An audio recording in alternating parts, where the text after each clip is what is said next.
yang menjadi tanggung jawab beliau sebagai ketua klub ekstrim. Dalam kegiatan hari ini adalah menggunakan klub ekstrim gaya lurus dan juga tidak luput daripada kerja keras ketua Polri ataupun ketua IBI gaya lurus Bang Edinet. Persiapan untuk kelas modifikasi campuran lokal Aceh. Pimpinan lomba telah memberi Abang Fred Marshal, tolong Anda beri lambaian bendera hijau.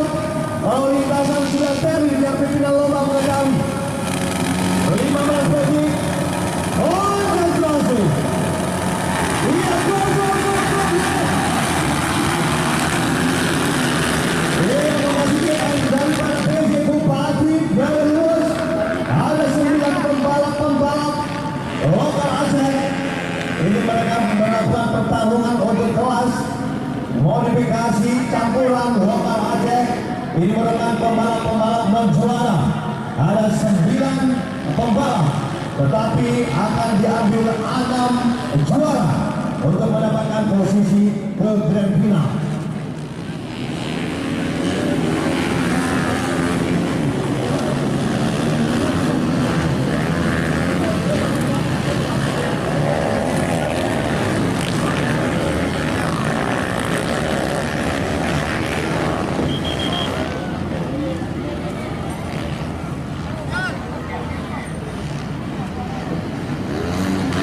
Untuk berikutnya modifikasi campuran race ke-10 langsung ke waiting zone. Race 10 langsung ke waiting zone. Anda ketinggalan, langsung kami lepas. Start finish sudah. Anda bisa melihat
di dalam race dan race-nya sudah ditempel. Jadi Anda tahu race keberapa Anda bermain. Race ke-10